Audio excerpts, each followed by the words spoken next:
It is finally here in Capture One. We can finally speed mask. Now, I've been showing you speed masking for a couple years now, but I couldn't really do it in Capture One for you. Well, that all changes today. Just watch this. Let's take this photo here. The first thing I'm going to do is apply a style. I'm going to use something from like Natural HDR. Let's do something like HDR Mistscape. Okay, now watch. If you look here, I have the brand new Speed Masks pack. And yes, I'm going to show you in this video. You can also make your own. You don't have to use mine. Let's use the Nature Dynamic Duo. The preview is not a perfect representation, so you have to let it run, and there we go. It's just put on the shadow magic and the highlight magic mask, and our base edit is still right down there. Now we can go through to these. You can see I've actually built these so that we can easily turn up the opacity. Now I'm going to show you in a minute the key to making speed masks in Capture One, like I've showed you in Lightroom before.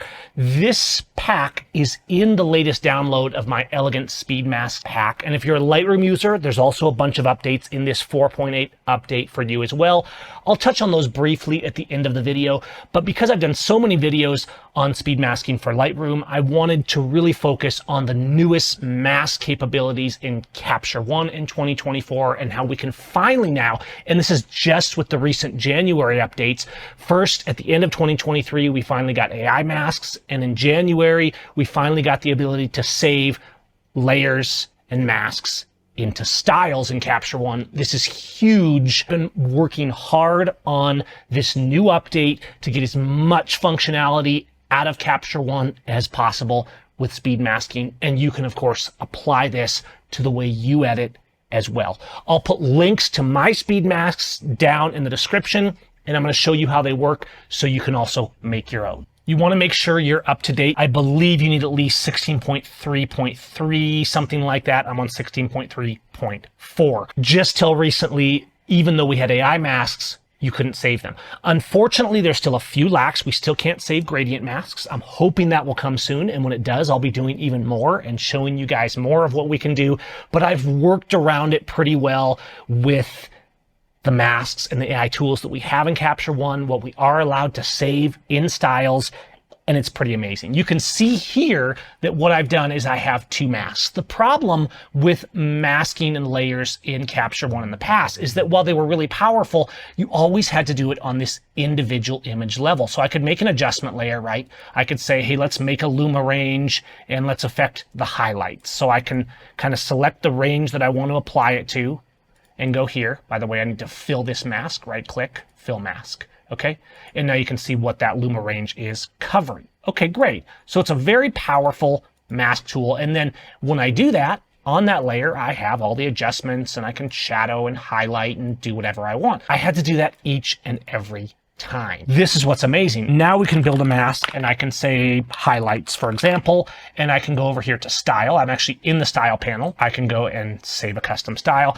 The key to this is you want to turn off everything else. Now, this has been one of my secrets to presets and styles for a long time, is I know how to kind of separate each tool for the kind of style we're making. Note here, we only want this right here. Only save the layers you want, save those as a style, and you have a speed mask. Now, obviously the magic in speed masks comes into how you combine them, how you mix them. Let's say I go and I use Natural HDR like I just did here, and then I can come up here and I have the Elegant Speed Mask pack that I'm using, and you can see that I've organized this. So I have kind of some general purpose ones. I have nature, I have portrait, sky tools, tone tools, and I can mix and match and stack these. And you'll see the preview changing. Notice the layers panel up here at the top. As I mouse over, it's showing me the layers it's going to build. They're named.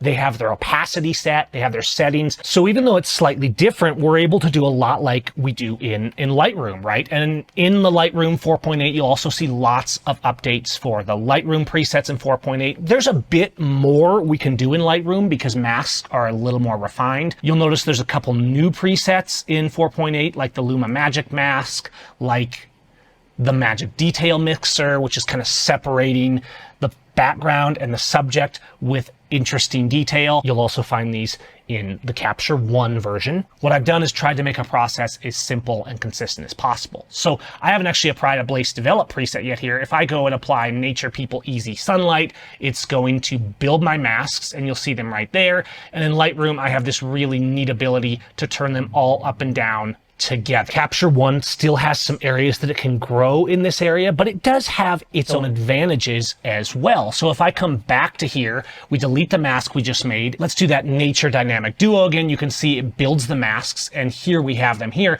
Now, while I can't adjust the opacity all together, I can select each individual of these and turn them up and down. And you'll notice how some of the presets in Elegance, they're already kind of a little bit turned down. So they're not maxed out. That way you can quickly come in and turn them up a little more if you want. The essence of a speed mask in Lightroom and now in Capture One is that you build an ideal combination of layers that affect whatever it is you want to work on for that speed mask, and they're saved as one. There's no manually building a layer, there's no manually renaming a layer, there's no manually applying settings to it every time. And you can tweak those layers as much as you want. So I can go to my Shadow Magic layer, I can go to the adjust, and let's say I want to play a little bit more with the exposure. I want a little bit less on the shadows. I want to control the saturation a little bit differently to get a more filmic-like look. You're going to be blown away, you Capture One users that have never done speed masking in Lightroom, how much time this is going to save you. It's absolutely huge that Capture One finally gave us this. I'm really excited about it for Capture One because we have a lot of Capture One users that just couldn't do this, and a lot of time was being wasted in building masks and layers. Here's that same Nature People Easy Sunlight that I just used in Lightroom, and it's going to prepare the AI mask. You can see that the AI mask is built into the style. And there it is. We have our subject mask, we have background, highlight, and shadow, and we can control all of these independently, turn them on and off, adjust the opacity of each one, and of course, click on any of them and adjust the settings. And of course, at any time, let's say you don't like exactly how I've built the highlight into the Luma range, click your Luma range button, and you can adjust your mask to cover a different range. Probably find that most of the speed masks in Elegance 4, you're not going to have to tweak a lot because I spend a lot of time tweaking and refining these. You can then come in and you could continue to run other presets as well and just keep adding layers. There's really no limit to how many layers you could add. It's the same as when we use presets or styles or actions, any of those things. When you have a tool, when you have a style that you can quickly mouse over and try different things without wasting time, what you do is you don't end up copying someone else's look. You actually try more variables and more options,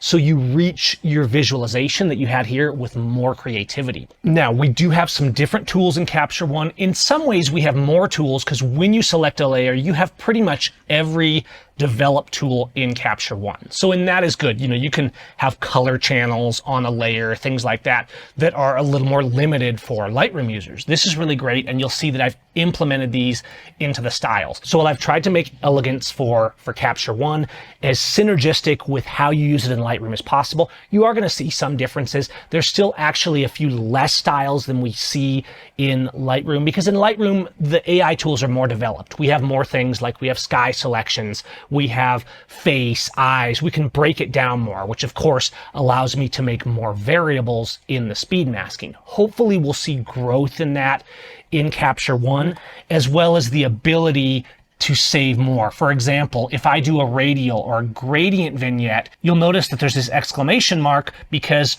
brush, gradient, radial masks, none of those can be saved in a style yet. I have no idea why. I don't know why they would we've been waiting for so many years to be able to save these into styles and integrate it into our workflow. Just do it all, Phase One. Just give it to us. We should be able to save every tool into a style. The previews are a little bit weird on the mask still. When you browse over a style, you get pretty accurate results. So if I browse over Filmus, right, I get all these different films. Let me go down here and I'm going to put something like Ektar 1000 on here. So what I get when I click it is very similar and consistent with what I get when I preview it, when I mouse over. Let's do something like a simple front and back. So what this is going to do is use an AI mask for background and subject to separate them a little better, giving a little bit of illumination on our background and subject. And then of course I can adjust this, right? And say I just want a little, I want a lot. I can do the same with the subject mask. How much do I want to affect it? So we've done just a few clicks and we have our develop process as well as our layers and separation. You'll also see the portrait tool. So let's go Portrait AI Beauty Trio. Now notice in the preview it's really dark, but what happens when we actually click it and let it run the preset here? We're going to see a different result. Boom, it's popping our subject out a little bit while subduing our background just a little bit. And you see we have a background, a highlight layer. Again, any of these you can adjust and mix. Now I can go and I can apply something like Eggflaw RSX, and there is my develop. So I could do the main develop either before or after the masking, right? They're just styles at the end of the day. You can mix them up and arrange them however you want. Let's take a street scene like this, right? And let's say I wanted to go here and I'm going to do Agfa Color 1945. So there's my base process on my main layer, right? And then I say I want to do a sky tool. So I'm going to do the sky filmic, and boom, I've applied it. It's going to run it. And here's my sky layer. Apply it quickly and then continue editing that base layer. Change the base edit to whatever I want. Let's go Vision 250 on this. It changes the base layer. It leaves our highlight magic alone. Now, I don't just have to stop there. I might look at this and say, man, that sky's a little bit muddy. Sure, I could take the highlight layer that I made and go and manually edit it, or in this case, but this is the beauty of having speed masks pre-made. I'm going to go to the Sky AI Blue Classic, and it's going to make a couple of more layers that are going to target my sky with more of a blue tone. So I can just take those and adjust those as needed. And you can see how this sky highlight blue is bringing back a little bit of that blue accent into the sky that hits off really well with the oranges of the sunset. We finally have speed masking in Capture One. This has been a revelation in Lightroom. When Adobe came out with the AI masks, and they've always been really good about allowing us to save everything into presets. And when I first realized, wait a minute, we're using masking all wrong, because no one was really doing these combo masks and saving them as a preset when I first started doing the elegant speed masks. And I did a lot of videos, a lot of you saw them, but we didn't have them in Capture One. Now we do. Let me know in the comments if you have questions, if you want to see more videos about speed masking in Capture One. Of course, there's lots of videos about speed masking in Lightroom you can find right here on the homepage of my channel as well. And I'll also put a link to my Elegance 4 speed masks page where you'll find more videos. And if you want to pick up my speed masks, you can check those out there. If you already have Elegance 4, this is a free update. And you also get now the Capture One version in that download. If you are using the Lightroom version, definitely make sure you download this update. It was not just the Capture One update. You'll see lots of 4.8 updates throughout Elegance. I hope you guys are as excited about this as I am. Let me know if you have questions. Hit that like, subscribe, and bell icon if you want to see more about Capture One and just editing and shadow hunting in general. Make sure you come to my Shadow Hackers live workshop. That'll change your whole mindset in how you shoot in camera and edit as well. I'll put a link to that for a free ticket in the description. We'll see you guys in the next one. Take care.